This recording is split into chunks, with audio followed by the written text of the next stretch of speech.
Glória a Deus, é isso que nós cremos, é isso que nós queremos ministrar nessa série. E aí a gente vai contar 4 histórias nos próximos 4 domingos, incluindo hoje, sobre histórias contadas por autores, escritores, que de alguma maneira olharam para a vida, fizeram sua reflexão e trouxeram entretenimento ou trouxeram indagações, perguntas. Todas as vezes que a gente vai para o cinema e a gente gosta, quem gosta de cinema aqui? Quem gosta de filme?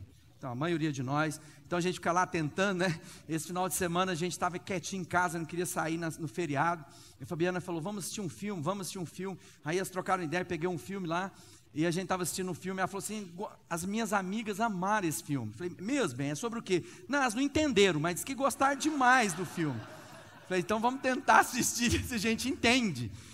Então algumas vezes a gente se depara com histórias, com contos, que são alegorias das dores, das angústias, das perguntas que permeiam o coração do homem.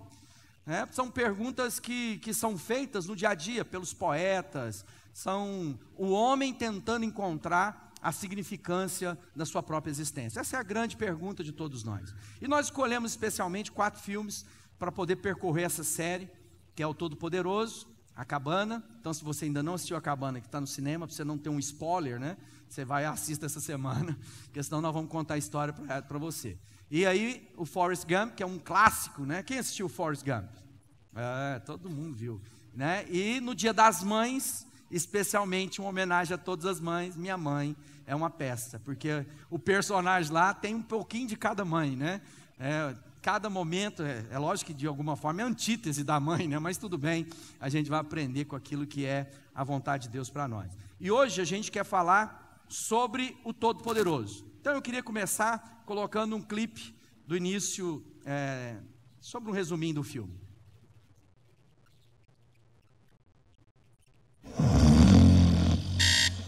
Baby, time to get up. Good dream. No. Your whole life somehow. Have you ever felt unappreciated? God, why do you hate me? Have you ever thought life What are you doing over there? was unfair? Have you ever complained about it? So God is picking on you? What is that? The only one around here not doing his job is you. You must be Bruce. I'm God. Okay, how many fingers am I holding up? 7. Aha! You've been doing a lot of complaining about me, Bruce. You think you can do it better, so here's your chance.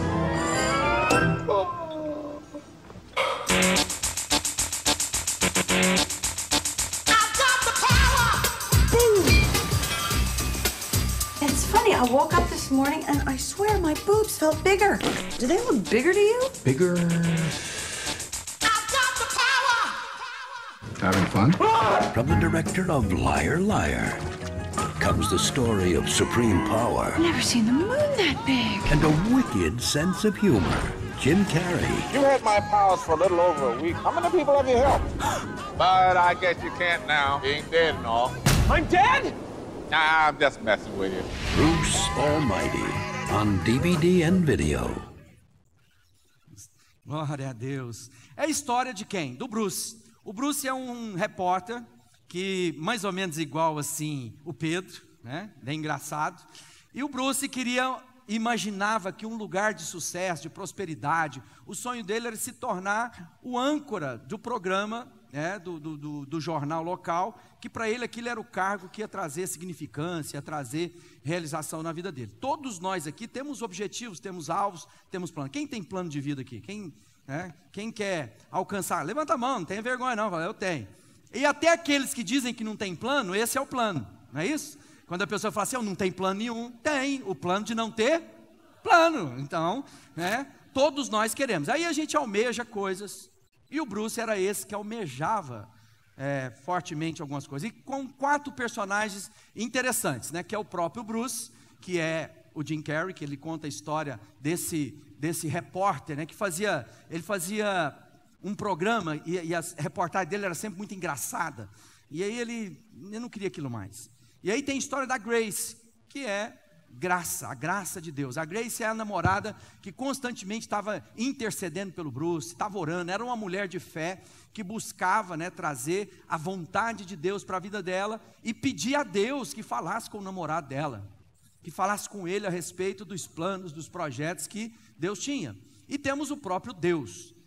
Pare e pense, como você imagina ser Deus? Porque nós temos imagens na cabeça, não é verdade? E às vezes a gente tem uma imagem humana de Deus, mas se a gente olhar, talvez seja uma boa figura, porque o Morgan Freeman mandou bem nesse filme, não ficou legal? Então esse é o Morgan Freeman que representa o Todo-Poderoso. O filme na verdade chama Bruce Almighty, que era o Todo-Poderoso Bruce, né? E temos uma figura que às vezes passa meio desapercebida no filme, que é o Espírito Santo, que constantemente está mandando aviso e nos ensinando. E é num morador de rua, que por onde o Bruce passa, está ele lá com um cartaz, trazendo a ele, tipo assim, olha, não é esse o caminho, presta atenção, ele está dizendo, o mundo vai acabar, presta atenção na sua vida, não vá por aí, toma cuidado. E é o Espírito que constantemente fala conosco, e muitas vezes a gente não leva em consideração. Você já prestou atenção quando você fala assim, não, realmente, senti um negócio que eu devia ter ido lá pegar aquele tal coisa, ou levar a visitar minha mãe, e aí quando você vai lá, chega lá, ela está doente, está enferma, e você nem sabia.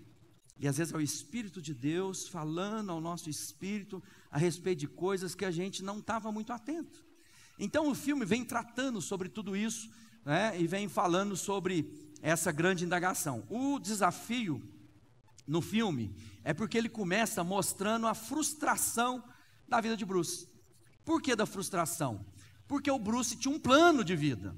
E como nós vimos aqui, todos nós, ou a maioria de nós, temos planos de vida. O grande problema é que muitas vezes, ou a maioria de nós, não levamos em consideração fazer o plano de vida, Deus. Nós normalmente projetamos para nós coisas, nós almejamos coisas na nossa vida, e então levamos diante de Deus, trazemos ao culto, vamos para a vigília, subimos ao monte, para chegar diante de Deus e dizer, Deus, estão aqui os meus planos, me abençoe. Ou seja, a nossa presunção de imaginar que eu sou capaz de gerar para a minha vida um plano melhor e maior do que aquele que o próprio Criador tem para mim. Quantas vezes então nós nos frustramos? E aí é interessante que tem um autor muito jóia, se você quer comprar livro que você não vai errar, chama Larry Crabb, ele é um psicólogo americano, e um dos livros dele, ele fala assim, que Deus trabalha para nos frustrar. Alguém pode dizer, não pastor, não entendi, é isso mesmo, porque todas as vezes que nós tentamos um plano por nós mesmos, todas as vezes que nós tentamos um caminho, sem levar em consideração os caminhos que Deus tem para nós, Deus nos deixa a nossa própria sorte, ou seja, Ele diz, eu não tenho compromisso com esses objetivos que você tem, então você está achando que isso é o melhor para a sua vida? Se esforce. O que acontece todas as vezes que Deus nos deixa a nós mesmos? Frustração. É o lugar que muitas vezes nós somos abandonados, deixados, é o lugar que nós nos deparamos com uma vida medíocre, é o lugar em que a gente se sente traído, e muitas vezes, sem dúvida, abandonados por Deus. E aí está o grande desafio, porque nós imaginamos que Deus tem compromisso com os meus planos. Deus não tem compromisso com os meus planos, Deus tem compromisso com a palavra que Ele empenhou. Por isso que recorrentemente eu tenho declarado aqui, eu sou o que a palavra de Deus diz que eu sou. Não é o que eu quero para mim, e aí eu vou buscar as bênçãos de Deus para que Ele seja o office boy ou o bombeiro da minha vida para resolver meus problemas. Deus está dizendo, eu sei os planos que eu tenho para você. O problema é que quando os planos não são alcançados, em Provérbios diz assim, a esperança adiada faz o coração ficar doente, mas o desejo realizado enche o coração de vida. Todas as vezes que nós vamos adiando os sonhos, os projetos que nós temos, há frustração, a angústia, a dor de alma. Há quase que muitas vezes as pessoas estão dizendo hoje que é a geração da depressão, da angústia. Hoje qualquer tristeza você está depressivo. Se você for no médico vai falar assim, você está triste, toma um remédio, você está depressivo. Não, tristeza faz parte da vida. Você sabia disso? Que tristeza faz parte da vida? A vida dói muitas vezes, porque amar dói. Não é isso? Quando a gente se ocupa do outro, a dor do outro passa a ser a nossa dor. Então nós não lidamos apenas mais com as nossas próprias dores, mas as dores de quem amamos. Então, quanto mais pessoas nós temos na nossa vida, alguém pode dizer, então quero ficar sozinho. E aí a Bíblia diz que o solitário, ele atrai para si mais dores ainda, porque nós não fomos criados. Nós só somos gente porque nos relacionamos com gente. A nossa vida só se revela na comunhão. Por isso que a palavra de Deus diz que nós devemos ser a família que se reúne na comunhão, na presença de Deus na nossa vida. Eu quero ler em Provérbios 15, diz assim: o coração do homem pode fazer plano, mas a resposta certa vem dos lábios do Senhor. Todos os caminhos do homem parecem puros aos seus olhos, mas o Senhor pesa o espírito. Aí verso 3 de Provérbios 15 diz: confia ao Senhor as tuas obras, os teus desígnios serão estabelecidos. O Senhor fez todas as coisas para determinados fins, e até o perverso para o dia da calamidade. Em Provérbios 14 diz assim: há caminhos que parecem certos, mas podem acabar levando à morte. Uma outra versão diz: há caminhos que aos olhos dos homens parecem bons, mas são caminhos de morte. Quantas vezes, amado, nós estamos trilhando um caminho, nós estamos objetivando na nossa vida, pensando que isso é viver. Afinal de contas, nós buscamos referências na vida. E isso é o desafio da realidade do seu grupo de amigos. Quais são os objetivos coletivos que estão impulsionando ou estão confrontando a nossa vida? Quais são as coisas que eu estou sonhando para mim? Porque pode ser que nós estamos fazendo um suicídio coletivo.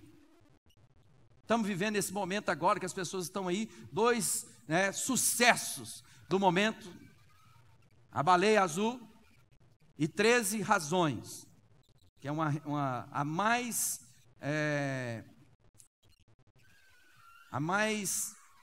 a série de maior sucesso da história da Netflix. 13 Razões, que é a história de uma menina que suicida e deixa 13 fitas contando 13 razões pelas quais levou ela ao suicídio. Sabe o que está acontecendo? As pessoas estão morrendo. E muitas vezes estão pertinho de nós, porque nós não entendemos o que Deus e o plano de Deus para a nossa vida. Então deixa eu dizer uma coisa: viver fora do plano de Deus produz morte na nossa vida. Porque não há realização na vida de quem quer que seja, se não for no plano de Deus. Senão, sabe o que vai acontecer na sua vida? Frustração. E sabe que quando se depara com a frustração, o que as pessoas estão fazendo? Ficando doentes. Sabe o que a pessoa doente faz? Tira a sua própria vida. Então, quando a gente vê esse filme, e lá está dizendo que o desejo adiado produz doença, é isso que ele está dizendo. Ele está dizendo: olha, todas as vezes que você põe um objetivo na sua vida, e você nunca alcança, o que você faz? Frustração. E aí, é uma frustração encavalada na outra, e chega no final, você fala assim: eu não aguento mais, eu não dou conta mais dessa vida. E Deus está dizendo: você está seguindo o seu caminho, todas as vezes que você se propõe a andar no seu próprio caminho, o que vai acontecer? Frustração. Porque não é uma questão de dor e sofrimento. Porque o apóstolo Paulo, o homem que escreveu quase a metade do Novo Testamento, Deus o chama por uma tarefa, e sabe qual é? É bom que ele saiba o quão necessário é sofrer pelo meu nome. Então ele está dizendo que sofrimento faz parte da vida. E esse homem de Deus que foi o quê? Foi preso, foi açoitado, foi apedrejado. Ele diz: tudo posso naquele que me fortalece. Paulo não tinha depressão. Por quê? Porque ele compreendia o plano de Deus para a vida dele. E para viver o plano de Deus, posso passar por dores, posso passar por perseguições, posso passar por angústias profundas, mas eu sei que Deus está comigo, que Ele não me abandonou, e que todas as coisas cooperam para o meu bem. E é difícil a gente entender isso.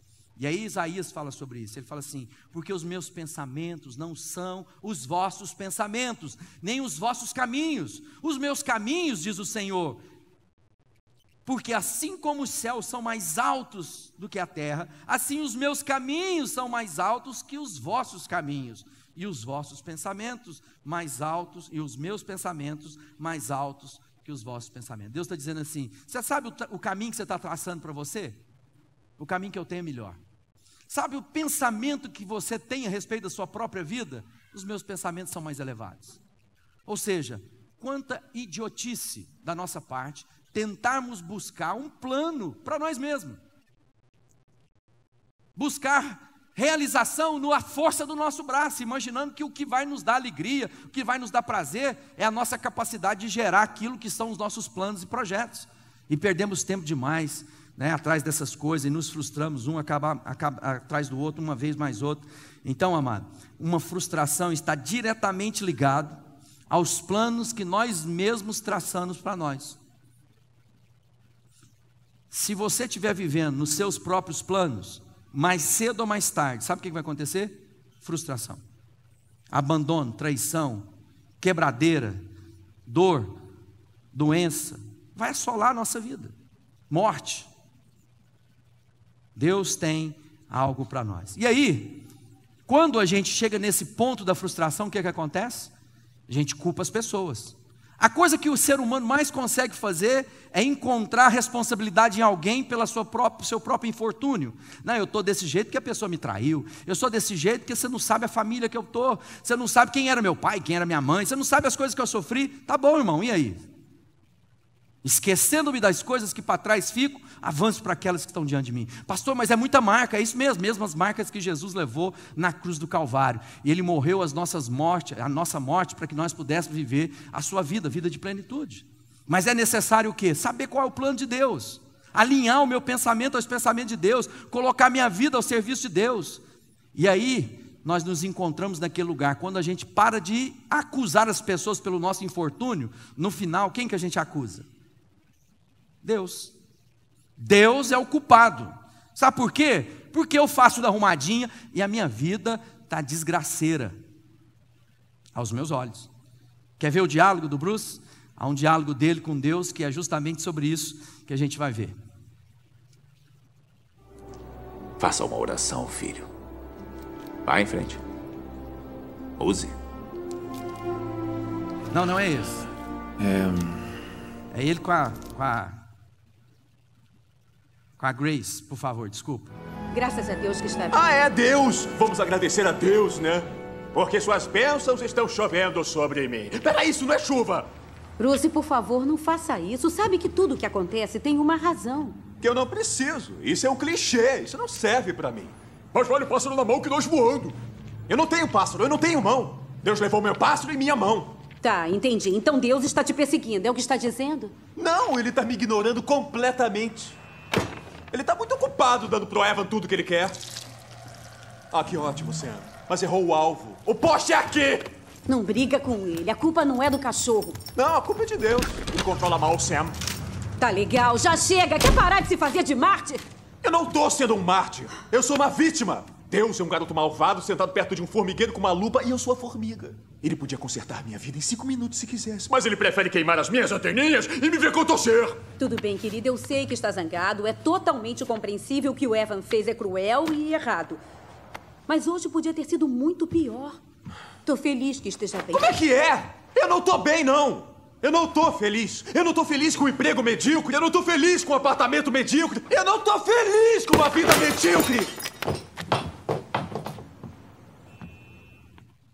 Quantas vezes na nossa vida que nós chegamos a esse ponto? Eu não estou feliz, vivo uma vida medíocre. E aí, a pessoa que o amava, que é a Grace, sente o quê? Então você está dizendo que a nossa relação é medíocre, as coloca para fora da nossa vida, porque nós estamos dizendo que vivemos com elas relações medíocres. Quantas pessoas têm medo de amar? Continua tentando viver sua vida, mantendo a distância, como se aquelas pessoas fossem a culpa das suas dores, porque outros marcaram com dores a sua própria história. E no final, mesmo que muitas vezes não tenhamos a coragem de verbalizar, a culpa é de Deus. Porque nós podemos saber, se Deus é todo poderoso, por que Ele me deixa sofrer? Se Deus pode todas as coisas, por que Ele permite que a minha vida esteja dessa forma? E aí nós nos lembramos de 2 personagens das Escrituras Sagradas, Jó e Asaf. Jó era um homem que diante dos olhos de Deus, era um homem bem conceituado. Deus diz, olha, como é fiel o meu servo Jó. Uma conversa de Deus e Satanás. E Satanás vira para ele e fala assim, não, mas Jó é bonzinho com o Senhor, porque o Senhor faz tudo para ele. Jó só é bonzinho porque ele tem tudo. ele não fica doente, ele é rico, ele tem bens, ele tem uma família grande, porque um dos sinais do Antigo Testamento de gente próspera era o quê? Possessões de terra e família grande. E Jó tinha todas essas características. Até que dia que Deus diz, pode tocar na vida de Jó, que você vai ver que ele não é como você está dizendo. Num só dia, Jó perdeu os filhos, todos mortos. Perdeu os seus gado, as suas ovelhas, teve uma chuva, queimou, caiu o raio do céu, queimou tudo. E no final acabou perdendo a sua própria saúde. A única coisa que conservou na vida de Jó foi a mulher dele para ficar falando no ouvido dele o tempo inteiro. E uma das conversas de Jó foi isso. Jó disse, ó Deus, clamo pedindo ajuda e não me respondes. Ora a ti e não importas comigo. Tu me tratas com crueldade, me persegues de todo o teu poder, fazes com que o vento me carregue numa tempestade violenta e me jogas. Jó dizendo para Deus, o Senhor me abandonou. Eu clamo pedindo ajuda e o Senhor não me responde. Quem aqui, vamos lembrar, e aí a coisa boa fica assim, porque às vezes na nossa história, nós já clamamos a Deus, já pedimos de todo o coração por situações fossem transformadas, por cura na nossa vida, e Deus não respondeu como a gente desejou. Situações que Deus parece que estava mudo, você orava, parecia que tinha um mármore no teto, e você não tinha suas orações respondidas, e você naquele instante ficou muito chateado e chateado com Deus. Não tinha coragem de falar para Deus que estava chateado, mas no seu coração. Presta atenção numa coisa, Deus não entra em crise com as nossas crises. Você pode falar com Deus a respeito do seu coração, mas fala com Ele, não fala dele para os outros. Chega e fala do seu coração, fala, Deus, não estou entendendo. Não há problema, e Deus vai explicar. O problema é quando nós repetidamente tratamos do mesmo assunto com Deus. E aí deixa de ser ignorância para se tornar rebeldia, porque Deus está falando conosco. E quantas vezes na nossa história a oração não foi respondida, e aí hoje, olhando do ponto que estamos na história, da nossa caminhada com Deus, olhando para trás e dizendo, obrigado Deus, porque não me respondeu como eu pedi. Quem aqui já teve essa? Assim, graças a Deus, que Deus não me deu aquelas coisas que eu estava pedindo. Porque hoje eu vejo que o que Deus me deu é muito melhor do que eu era capaz de pedir, pensar ou imaginar. Além, é uma bênção recalcada, transbordante da presença de Deus. E aí, há um outro personagem chamado Asaf. O Asaf é um que escreveu boa parte dos Salmos, e no Salmo 73 ele diz assim, na verdade Deus é bom para o povo de Israel, Ele é bom para aqueles que têm um coração puro, que tudo ia bem com os orgulhosos e os maus, quase perdi minha confiança em Deus, porque fiquei com inveja deles. O Asaf estava dizendo assim, estou aqui servindo a Deus, e ele continua nessa conversa, ele fala assim, eu fiz de tudo, eu quis agradar a Deus, eu quis fazer com que Deus fosse louvado na minha vida, eu recusei me envolver com o mal, eu não me prostituí, eu não adulterei, eu era religioso, eu buscava servir a Deus genuinamente, mas olhei para os ímpios, para aqueles que não servem a Deus, e parece que os caras nem doentes ficam, não passa aperto, tem dinheiro de sobra. E o Asaf disse, quase, porque eu tive inveja. Sabe o que é inveja? Inveja é quando eu comparo a minha vida com quem quer que seja, com outra pessoa. E sabe qual é a grande virtude de cada um de nós? Sermos o que somos, porque no que somos é a originalidade de Deus, e portanto aonde está o valor. Ninguém é valorizado por copiar quem quer que seja, e muita gente está tentando ter a vida de outro, cria personagens. Deixa eu dizer, você só tem valor porque você é o quem você é. Você pode comprar um relógio, você vai lá, compra um relógio mais caro, compra um Rolex. E aí alguém pode dizer, olha, tem um Rolex aqui que não é o original, mas é igualzinho. Aliás, é feito na China pela mesma fábrica que faz para o Rolex. Algum dia aquela cópia vai ter o mesmo valor do original? Ela é igualzinho, foi feito na mesma fábrica, mas não é Rolex. Sabe o que acontece na nossa vida?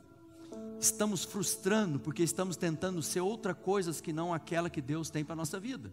Porque às vezes a gente fica empolgado, a gente acha bonito, a gente olha para a rede social e fala, poxa, cara está com tudo, olha só.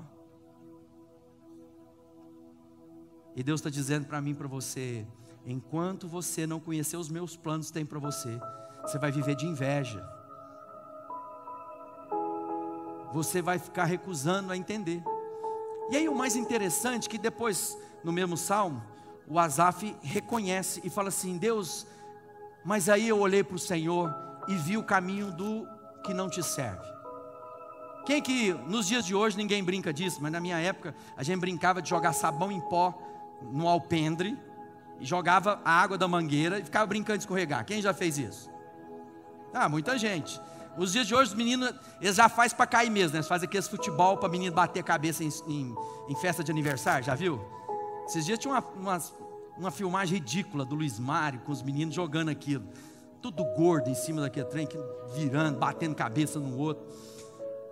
E aí o Asaf fala assim: aí quando eu comecei a olhar para o ímpio, lembrei que a vida deles é como aquele que anda em piso ensaboado. Como é que a gente anda em piso ensaboado? Tentando pôr os dedinhos assim, fica até com dor no dedo, do pé. Porque você tenta o quê? Equilibrar. Por quê, amado? O Asaf chegou à conclusão de que a vida de quem não serve a Deus, em qualquer momento, vai escorregar e vai cair. Vai ser o quê? Destruído. O Jó, Deus teve uma conversa mais clara com ele. Falou: Jó, vem cá, deixa eu conversar com você. Jó, aonde você estava quando eu criei o universo? Jó, você sabe como é que a terra se sustenta no espaço? Jó, você sabe como eu criei os meus filhos e como me relaciono com eles? Jó, por acaso você tem ideia melhor e quer dar palpite a respeito de como eu devo criar minha família? Deus falando com Jó. Sabe o que ele está dizendo para Jó? Fala: Jó, baixa a bola. Você não é esse homem reto, justo, merecedor, como você imagina. Nós não somos essas pessoas, irmãos, que nós imaginamos assim: Deus, por que comigo? Deus, eu mereço. Você não merece nada. Sabe o que eu e você merecemos? O inferno. E sabe por que nós não vamos para o inferno? Porque Deus, pelo seu grande amor, nos atraiu com a sua bondade. É interessante que Deus falou para o Bruce o seguinte: olha, Bruce, você só não pode fazer duas coisas: contar para todo mundo, para as pessoas, que você é Deus, e você não pode fazer com que as pessoas te amem mudando a vontade dela. Deus não invade a nossa vida. Sabe como é que Deus nos levou a amá-lo? Nos amou primeiro. Fomos atraídos pela força do amor. E Deus está mostrando para nós o seguinte: você quer ter uma vida realizada? Ame. Não tenha medo, não. Se eu amar, a pessoa vai saber, vai me... Ame. Porque essa é a essência de Deus em nós, o amor. O amor que tudo sofre, tudo crê, tudo espera. O amor que não se exalta. O amor que não arde em ciúme, não um desejo mal. Que balela essa história, matou por amor. Sabe por quando a gente faz isso? Porque a gente é egoísta. E aí tem duas formas de orar. Eu quero só ler. No Salmo 73 diz assim: eu estou sempre contigo. Tu me seguras pela mão, tu me guias, dos teus conselhos no fim recebes honras, no céu e só a ti tenho. Asaf falando. E no Salmo 45 diz assim: um vaso de barro não briga com quem o fez. O barro não pergunta ao oleiro: o que é que você está fazendo? E nem diz: você não sabe trabalhar. E um filho não se atreve a dizer a seus pais: por que vocês fizeram com que eu viesse ao mundo? O Senhor, o Santo de Israel, o seu Criador diz: por acaso vocês podem exigir que eu explico como cuido dos meus filhos? Vocês querem me ensinar a fazer as coisas? Fui eu que fiz a terra e criei os seres humanos para morarem nela. Com as minhas próprias mãos estendi o céu e ordenei que o sol e a lua estivessem nela. Deus é Deus. Deus é Deus do universo. Deus não vai mudar. Deus está dizendo que Ele vai concluir a obra que Ele começou na minha vida, na sua vida. Então, amado, o que você faria se Deus dissesse para você: o que você quer que eu vou fazer? Já parou para pensar numa das suas orações? Você tivesse uma visão de Deus e Deus simplesmente dissesse: fala para mim o que você deseja, que eu vou te dar o que você quer. Qual seria a sua oração hoje, amor? Qual seria a sua oração hoje? Você lembra do Bruce conversando? Agora mesmo a gente vai ver isso. E o Bruce fala assim: ai, acaba com a fome do mundo. Ai, e ele falou assim: não, isso está mais para a oração de quem quer ser Miss. Ele fala assim: o que de fato é a compaixão do seu coração? Qual é a paixão que move o seu coração? Mas Deus fez essa pergunta para Salomão: Salomão, o que queres? O Salomão é conhecido como o homem mais sábio que já existiu e que existirá. E sabe o que Salomão pediu para Deus? Me dá sabedoria para governar o seu povo. Salomão pensou: há um propósito para a minha vida, esse propósito é grandioso demais, esse povo não é meu, esse povo é de Deus, então Deus me ajuda a ser o homem que eu preciso ser para fazer a tarefa que o Senhor tem para mim. Então põe uma coisa na sua cabeça, meu irmão, minha irmã: nenhum de nós vai conhecer alegria, realização genuína e verdadeira se não cumprir aquilo pelo qual Deus criou você para ser. O Bruce era um repórter engraçado, mas ele queria se tornar o cara da mesa, ajustadinho. Ele não era criado para aquilo. A expertise, a realização, o dom dele era outro. Quantas vezes nós estamos saindo daquilo que é meu dom e há o quê? Frustração. Somos quebrados. E há uma outra, lá em Tiago fala assim, aí Deus fala para Salomão, fala: Salomão, por que não me pediste a cabeça dos seus inimigos, riquezas?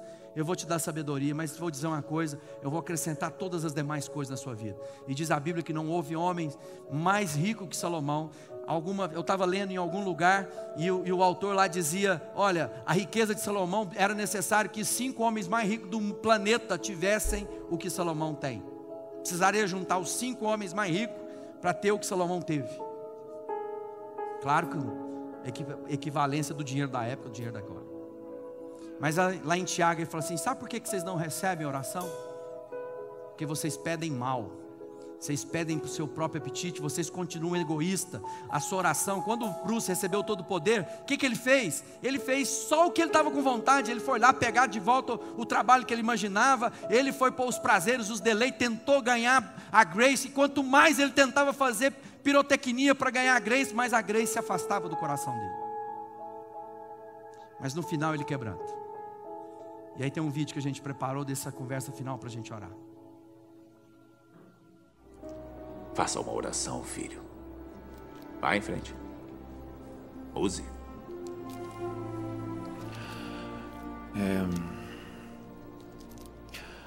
Senhor, alimente os famintos e dê paz a toda a humanidade.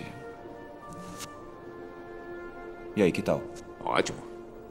Se quiser ser Miss América. Anda, Bruce. Com o que se preocupa mais?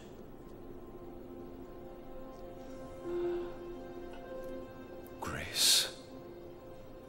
Grace. Quer que ela volte para você?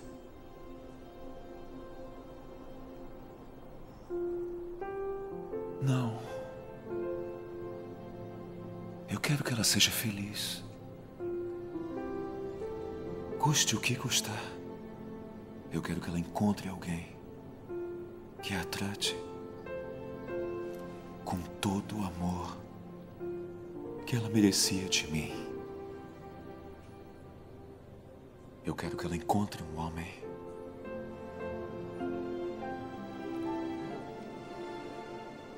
que sempre vai vê-la como eu a vejo agora.